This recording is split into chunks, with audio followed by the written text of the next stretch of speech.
غیب کی باتیں نیو یارک سے لائیو آپ کی خدمت میں حاضر ہیں۔ پروگرام میں دوبارہ آپ کو بہت بہت خوش آمدید۔ حضرت مسز صدیقی ہیں مشیگن سے۔ جی السلام علیکم۔ جی وعلیکم السلام، حضرت صاحب کو بھی السلام علیکم۔ وعلیکم السلام۔ جی میرا ایکچولی 2 سوال ہیں۔ پہلا تو یہ ہے کہ میری سسٹر کو 4 سال ہو گئے ہیں شادی کو، تو ان پہ کسی نے جادو کر دیا ہے کہ مطلب ان کی اولاد نہ ہو، تو وہ کافی پریشان ہے۔ اور دوسرا یہ تھا کہ حضرت صاحب نے بتایا تھا کہ وہ شولڈر کے لیے کہ کلنجی کا تیل لے کے اس کی مالش کریں، اور رات کو سونے سے پہلے وہ 1 چمچ دودھ میں ڈال کے پئیں۔ وہ دراصل میں پیتی ہوں، لیکن مجھے نا کافی گھبراہٹ ہوتی ہے، رات کو سو نہیں سکتی، تو وہ میں نے اس کا پوچھنا تھا کہ مطلب اگر میں نہ پیوں تو صرف مالش کر لوں اگر سوائے پینے کے، یا کچھ اور بتا دیں۔ جی جی جی حضرت۔ ہاں جی، جہاں تک وہ اولاد کا تعلق ہے تو اس کے لیے انہیں کہ سورۃ محمد 3 مرتبہ تلاوت کر کے پانی پہ وہ بوتل صبح رکھ لیا کریں، دن بھر اسی پانی میں سے پیتے رہیں، انشاءاللہ اللہ کی رحمت سے اولاد کا سلسلہ ہو جائے گا۔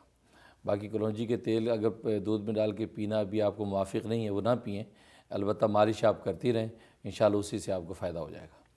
اچھا حضرت، اسی سلسلے میں ایک اور بھی ای میل ہے کہ آپ نے فرمایا تھا کسی پچھلے پروگرام میں وہ میتھی دانہ غالباً شوگر کے لیے، تو ان کی ای میل آئی ہے کہ اس سے ان کا بلڈ پریشر بہت ہائی ہو گیا، تو وہ کہہ رہے ہیں کہ آیا اس کو جاری رکھیں یا بدل لیں یا کیا کریں؟ ہاں، تو اس کے لیے آپ ایسا کریں کہ اگر بلڈ پریشر آپ کو ہوتا ہے تو اس میں یہ کہ پھر پانی میں ڈالیں، وہ 1 چمچ میتھی رات کو پانی میں ڈال دیں، تو رات بھر پڑا رہے، تو صبح کو پانی چھان لیں، اس پانی پہ وہ عمل پڑھ لیں 11 مرتبہ تیسرا کلمہ، اور بنی اسرائیل کی آیت نمبر 80 3 دفعہ، وہ دم کر کے وہ 1 کپ پانی پی لیا کریں، اور 1 دن چھوڑ کے 1 دن یہ آپ عمل کرتی رہیں، انشاءاللہ بلڈ پریشر کی تکلیف بھی نہیں ہوگی اور انشاءاللہ آپ کو نفع بھی ہوگا۔ کیونکہ میتھی کی احادیث کے اندر بڑی فضیلت آئی ہے، وہ نبی پاک صلی اللہ علیہ وسلم نے فرمایا کہ اگر ایک طرف سونا ہو دوسری طرف میتھی ہو تو آپ سونا نہ لیں، میتھی لے لیں، یعنی میتھی سونے کے بھاؤ بھی اگر ملتی ہو تو فرمایا کہ وہ میتھی کو حاصل کریں، تو یہ جسم کی جو ہڈیاں، جوڑ اور اندر کے درد اور اعصاب کے لیے بہت مفید ہے، تو اس لیے حدیث میں اس کی بڑی فضیلت ہے، تو لیکن آپ یہ تھوڑا سا اس کو طریقہ بدل دیں استعمال کا، آپ کو فائدہ ہوگا۔ حضرت یہ جو حضور صلی اللہ علیہ وسلم نے جو فضیلت فرمائی ہے، یہ میتھی سبزی کے طور پہ بھی استعمال کی جاتی ہے؟ جی بالکل، اس لیے تو ہر چیز کے لیے ہے؟ ہاں جی۔ اچھا، یہ جو آپ نے فرمایا تھا کہ وہ پانی میں ڈالیں، تو جو پاؤڈر ہوگا تو اس کو پھر کیسے، وہ پانی میں ڈال کے اور پھر چھان لیں صبح؟ وہ چھان لیں، جو موٹا ہوگا تو چھن جائے گا، باریک پاؤڈر مکس ہو جائے گا تو آپ پی لیں۔ اچھا حضرت، یہ ابھی آپ نے فرمایا تھا اولاد کے لیے، تو بہت ساری ای میلز آئی ہیں اسی سلسلے میں کہ لوگوں کی شادیاں ہوئی ہیں، کافی سال ہو گئے ہیں اور اولاد کی خواہش ہے لیکن ابھی ہو نہیں رہی، اور کچھ ای میلز ہیں کہ ان کو پریگننسی تو ہو جاتی ہے، یعنی کنسیو تو وہ کر لیتی ہیں لیکن مس کیریج ہو جاتا ہے، حمل ٹھہرتا نہیں، تو اس کے لیے کچھ کوئی خاص ہے یا یہی عمل ہے جو آپ نے ابھی فرمایا؟ یعنی اس کے لیے الگ وہ کریں، مس کیریج جن کا ہو جاتا ہے تو اس کے لیے 19 دفعہ آیت الکرسی وہ تلاوت کیا کریں، اور پانی پہ دم کر کے پانی پیتے رہیں، اور زیر ناف تھوڑا سا پانی جو مل لیا کریں، تو یہ 19 دفعہ آیت الکرسی کا اہتمام رکھیں تو انشاءاللہ اس سے وہ اسقاط حمل نہیں ہوگا۔ اچھا حضرت، ایک اور ای میل ہے، اور یہ ایک بڑا کامن مسئلہ ہے ہمارے معاشرے میں کہ اکثر نکاح ہو جاتا ہے لیکن بہت ساری وجوہات کی بنا پر لوگ ان کی رخصتی نہیں کرتے۔ نکاح ہو گیا، کئی دفعہ سال ہو جاتا ہے، 6 مہینے ہو جاتے ہیں، کئی دفعہ اس سے بھی لمبا عرصہ ہو جاتا ہے، کہتے ہیں کہ جی ابھی پیسے نہیں ہیں شادی کے لیے، ابھی انتظامات نہیں کر سکتے، کپڑے نہیں دے سکتے، جہیز نہیں دے سکتے، کھانا نہیں کھلا سکتے۔ تو یہ جو ای میل ہے، یہ خاص طور پہ انہوں نے کہا ہے کہ لڑکی پاکستان میں ہے، ان کا نکاح ہوا تھا، والدین جو ہیں وہ رخصتی نہیں کر رہے، تو لڑکا اگر پاکستان میں جائے اور دونوں پاکستان میں ہوں تو کیا وہ اکٹھے رہ سکتے ہیں؟ ایک تو اس ای میل کا جواب، اور ایک عمومی طور پر جو کہ رخصتی نہیں ہوتی، تو اس کے بارے میں ذرا فرما دیجئے کہ اصل رخصتی ہے یا نکاح ہے؟ اصل تو قرآن سنت اور شریعت اسلامیہ میں اصل تو نکاح ہے، نکاح ہونے کے بعد دونوں ایک دوسرے کے لیے حلال ہو جاتے ہیں۔ اب رہا رخصتی کا جو ہے وقت متعین کر لیا جاتا ہے آپس کی انڈرسٹینڈنگ کے ساتھ کہ بھی فلاں وقت میں رخصتی کرنی ہے، تو کوئی حرج نہیں، وہ بھی کر سکتے ہیں، اس میں کوئی شرعی عذر ہو، شرعی کو مصلحت ہو، آپ اس لیے آپ رخصتی ڈیلے کر رہے ہیں تو کوئی بات نہیں، لیکن دنیاوی وجوہات کی وجہ سے رخصتی کو اتنا تاخیر کرنا تو یہ مناسب نہیں ہے۔ لہٰذا اخلاق کو مروت کا تقاضا یہی ہے کہ رخصتی کا لحاظ رکھا جائے اور لڑکا لڑکی اسی وقت ہی ملیں، یعنی شب زفاف جب ہو۔ لیکن اگر یہ لڑکا جو ہے پاکستان مثلا جاتا ہے اور جا کے وہاں آپس میں ملتے ہیں، رہتے ہیں، تو شریعت کی روشنی میں کوئی گناہ کی بات نہیں ہوگی، کیونکہ نکاح ہو چکا ہے شرعی طور پہ اور دونوں ایک دوسرے کے لیے حلال ہیں، تو اس میں کوئی گناہ کی بات نہیں ہے۔ لیکن حضرت یہ گناہ نہیں ہے کہ ان کا نکاح ہوا ہے اور ایک عرصہ دراز گزر گیا اور ان کو ملنے نہیں دیا جا رہا، یہ گناہ نہیں؟ جی ظاہر ہے، وہ تو والدین کی ذمہ داری ہے، جیسے میں نے بتایا کہ والدین ایسا نہ کریں، تو اس طرح ان کو ہولڈ کرنا مناسب نہیں ہے۔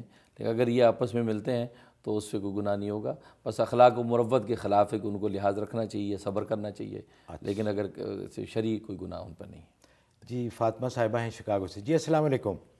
وعلیکم السلام۔ میرا یہ گزارش ہے کہ میں اکثر خواب دیکھتی ہوں کہ جب میں سو کے اٹھتی ہوں تو مجھے قرآن آیات پڑھتی اٹھتی ہوں، جیسے اللہم الصابرین یا نصر من اللہ وفتح قریب۔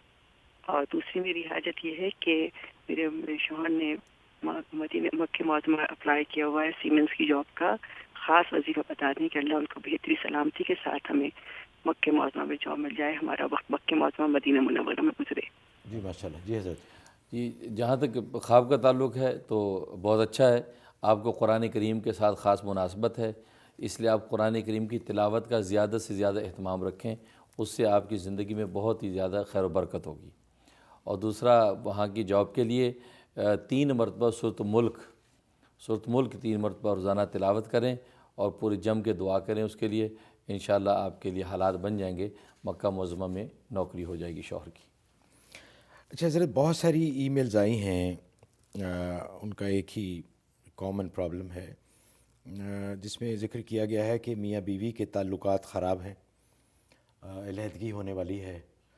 کچھ ای میلز آئی ہیں جو بیویوں کی طرف سے آئی ہیں اور کچھ جو خاوندوں کی طرف سے، تو لیکن ان کا کہنا یہ ہے کہ ہم نہیں چاہتے کہ طلاق ہو اور چاہتے ہیں کہ تعلقات ان کے بحال ہو جائیں اور جیسے پہلی زندگی سی ویسے ہو جائے۔ تو اس کے لیے انہوں نے گزارش کی ہے کہ کچھ عمل بتائیں کہ جس سے ان کی علیحدگی نہ ہو اور تعلقات ان کے ٹھیک ہو جائیں۔ اس کے لیے آپ حضرات یہ کریں، سورۃ جمعہ 7 مرتبہ روزانہ تلاوت کریں۔ اگر فی الحال آپ اکٹھے رہ رہے ہیں تو کوئی ایک بھی سورۃ جمعہ 7 مرتبہ تلاوت کر کے پانی بھی دم کر لیں یا کسی میٹھی چیز پہ دم کر کے دونوں کھائیں۔ پانی بھی دم کریں گے تو دونوں پانی پئیں، تو اس سے آپس میں یہ ناموافق جو حالات ہیں وہ رفع ہو جائیں گے، آپس میں محبت اور موافقت پیدا ہو جائے گی۔ اور اگر حالات ہیں کہ نکاح ٹوٹنے کا خطرہ ہے، طلاق کے اندیشے ہیں، وہ اندیشے بھی ختم ہو جائیں گے سورۃ جمعہ۔ اور اگر الگ ہو چکے ہیں، سپریشن ہے اور آپ طلاق کی نوبت آنے والی ہے، تو اس صورت میں بھی سورۃ جمعہ 7 مرتبہ تلاوت کر کے دعا کرتے رہیں، انشاءاللہ آپس میں اللہ تعالیٰ موافق حالات پیدا کر دیں گے۔ اچھا، آپ نے فرمایا کہ دونوں کھا لیں میٹھی چیز، لیکن اگر تعلقات اتنے خراب ہیں کہ وہ نوبت ہی نہیں آتی کہ دونوں بیٹھ کے کھائیں، تو ایسے بھی ہو سکتا ہے کہ بیوی خاوند کو کھلا دے یا خاوند کسی طرح سے وہ پڑھ کے بالکل بیوی کو کھلا دے۔ ایسا ہو سکتا ہے کہ بیوی نے دم کر لیا، پانی خود بھی پی لیا اور چپکے سے اس کی پانی میں ملا دیا، اس کو پلا دیا، یا شوہر ایسا کر لے، خود کھا لے پھر دوسرا اس کو بھی کھلا دے چپکے سے، تو کوئی حرج نہیں، تو وہ جائز اجازت ہے۔ اچھا حضرت، کال ہے مسز سلیم ہے ٹیکساس سے۔ جی السلام علیکم۔ جی وعلیکم السلام۔ جی السلام علیکم۔ جی وعلیکم فرمائیے۔ السلام۔ وعلیکم جی، السلام۔ سب سے پہلے تو میں آپ کے پروگرام کی بہت تعریف کرنا چاہتی ہوں، جی بہت بہت شکریہ آپ کا۔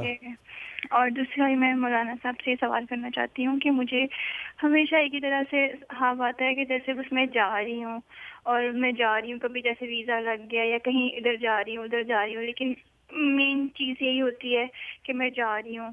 اور کبھی قبر بھی اکثر دکھائی دیتی ہے، کبھی کسی قبر کا اندرونی حصہ بھی یا اندرونی منظر کوئی، یعنی کچھ ایسے ہی سب کچھ نظر آتا ہے۔ تو میں ڈرتی ہوں کہ کہیں میری ایک چھوٹی سی بیٹی ہے، تو مجھے بڑی فکر ہوتی ہے، میں بڑی پریشان ہوتی ہوں، صدقات بھی ادا کرتی ہوں۔ اچھا، آپ نے یہ جو فرمایا کہ آپ جا رہی ہیں، تو آپ جی۔ کسی دنیا میں کسی دوسری جگہ جا رہی ہیں یہ کہ دنیا سے ہی جا رہی ہیں؟ نہیں، ایسا نہیں ہوتا کہ دنیا سے جا رہی، لیکن ہر حال میں جانا ہی ہوتا ہے کہ میں اس میں پیکنگ کر رہی ہوں یا میں جا رہی ہوں یا ویزا لگ گیا ہے، یعنی اس کی تھیم ایک ہی ہوتی ہے، ایک ہی اس کا جو ان سے ٹاپک ہوتا ہے۔ تو میں اس بارے میں مولانا صاحب سے پوچھنا چاہتی ہوں۔ جی جی، بہت بہت شکریہ آپ کا، بہت بہت شکریہ۔ جی حضرت۔ ہاں، یہ کیفیت جو آپ دیکھتی ہیں کہ آپ کہیں جا رہی ہیں، گویا کہ سفر کی تیاری ہے، تو اچھی کیفیت ہے۔ اس کا ایک مطلب تو یہ کہ آپ کی دنیاوی جو زندگی ہے اس کے اندر روز بروز بہتری اور ترقی کے اشارات ہیں، کہ مالی معاملات ہیں یا ازدواجی زندگی کی خوشحالی ہے، تو روز بروز اس کے اندر ترقی اور بہتری کا اشارہ ہے۔ اور اگر آپ باقاعدہ کسی سفر کا ارادہ رکھتی ہیں حرمین شریفین کے سفر کا یا کسی اور جگہ، تو اس کا مطلب ہے کہ اس سفر کے لیے بھی حالات آپ کے لیے سازگار ہو جائیں گے. تو یہ اچھا خواب آپ کے حق میں، یہ برا نہیں ہے، آپ کی روز بروز ترقی کی علامت ہے. تعلیمی میدان میں آپ اگر ہیں تو اس کا مطلب تعلیمی میدان میں روز بروز آپ آگے بڑھیں گی، ترقی ہوگی، نفع ہوگا. تو یہ اچھا خواب ہے. اچھا حضرت، کینیڈا سے کال ہے، محمود صاحب ہیں ٹورانٹو سے. جی السلام علیکم محمود صاحب. جی السلام علیکم. وعلیکم السلام. جی میرا ایک سوال ہے کہ میری وائف کو گوڈوں اور گھٹنوں میں درد رہتی ہے اور بڑے علاج کرانے کے باوجود نا آرام نہیں آ رہا. دوسرا ان کی خواب میں نا مردہ رشتہ دار کا آنا رہتا ہے، تو یہ ان کو بڑا مسئلہ ہے. اور میرے بچوں کی شادی ہوئی ہے 2-3 سال ہو گئے ہیں، ابھی تک اولاد نہیں ابھی تک ہوئی. یہ تو میرے مسئلے ہیں. اچھا، آپ نے فرمایا کہ مردہ رشتہ دار، تو وہ رشتہ دار جو دنیا سے جا چکے ہیں وہ آتے ہیں خواب میں؟ ہاں جی بالکل. اچھا اچھا، جی حضرت. تو جہاں تک ان کی گھٹنوں کی تکلیف کا تعلق ہے، تو ابھی میں نے عرض کیا تھا کہ مٹھی بھر لونگیں لے کے سرسوں کے 1 پاؤ تیل کے اندر اچھی طرح جلا لیں، بالکل سیاہ ہو جائیں تو تیل کو چھان لیں، اس پہ 3 مرتبہ سوت لقمان دم کر لیں، تو وہ تیل رکھ لیں، اس میں صبح شام جو ہے وہ درد کے مقام پہ اس کی مالش کریں، انشاءاللہ ان کی درد جو ہے رفع ہو جائے گا. اور دوسرا یہ ہے کہ مرحومین کو جو دیکھا خواب میں، تو اس کا مطلب یہ کہ اگر وہ مرحومین اچھے حال میں آتے ہیں، کوئی چیز دیتے ہیں، اچھی خبر سناتے ہیں، تو اس کا مطلب یہ ان کے حق میں اچھا ہے اور ان کی عمر درازی کی علامت ہے اور ان کے لیے خیر خوشحالی کی علامت ہے. تو وہ خطرناک خواب نہیں ہے. اور تیسرا یہ ہے کہ آپ کے بچوں کی جو ہے وہ اولاد کا معاملہ، تو میں نے عرض کیا تھا کہ سورۃ محمد یہ 3 مرتبہ تلاوت کر کے پانی پہ دم کریں، اور وہ پانی جو وہ دونوں میاں بیوی پیتے رہیں، اور یہ 71 ڈیز عمل کرنا ہے. انشاءاللہ اللہ تعالیٰ ان کو صاحب اولاد کر دیں گے. اچھا حضرت، کچھ ای میلیں تو تھیں کہ جن لوگوں کی اولاد کی خواہش اللہ تعالیٰ ان کی خواہش پوری کرے. کچھ کی ای میلز ہیں کہ انہوں نے یہ لکھا ہے کہ بچہ صحت مند پیدا ہو، یعنی آلریڈی کنسیو کر چکے ہیں، وہ حاملہ ہیں، لیکن ان کی خواہش ہے کہ جب بچہ پیدا ہو تو وہ پورا صحت مند ہو. اس کے لیے کہہ رہے ہیں کہ کوئی عمل بتائیے. تو حاملہ ہیں اور صحت مند بچے کے لیے سورۃ الرحمن 3 مرتبہ نہیں کر سکتے تو 1 مرتبہ کافی ہے. تو روزانہ تلاوت کر کے اپنے جو ہے زیر ناف دم کرنا ہے اور پانی پہ دم کر کے پانی پینا ہے. تو روزانہ یہ عمل کرنا ہے. یہ تقریباً 4 مہینے تک یہ عمل جاری رکھنا ہے، بغیر کسی ناغے کے یہ کرنا ہے. اس سے انشاءاللہ بچہ صحت مند ہوگا، فزیکلی بھی انشاءاللہ اس میں کوئی پرابلمز نہیں ہوں گے، اور دوسری جو ہے مینٹلی بھی کوئی ایسی چیزیں انشاءاللہ نہیں ہوں گی، اور بچہ صحت مند رہے گا. اچھا حضرت، اور بھی بہت ساری ای میلز ہیں جن میں لوگوں نے درخواست کی ہے کہ بچوں اور بچیوں کے لیے اچھے رشتے آئیں. جی تو اس کے لیے ذرا فرمائیے. ہاں، اچھے رشتوں کے لیے سورۃ ممتحنہ 5 مرتبہ تلاوت کرتے ہیں روزانہ، تو انشاءاللہ بہترین رشتوں کا اللہ تعالیٰ انتظام کریں گے. بہت مجرب ہے یہ. حضرت ایک چھوٹی سی بریک لیتے ہیں، تو ناظرین حاضر ہوتے ہیں ایک چھوٹی سی بریک کے بعد. ہمارے ساتھ رہیے گا.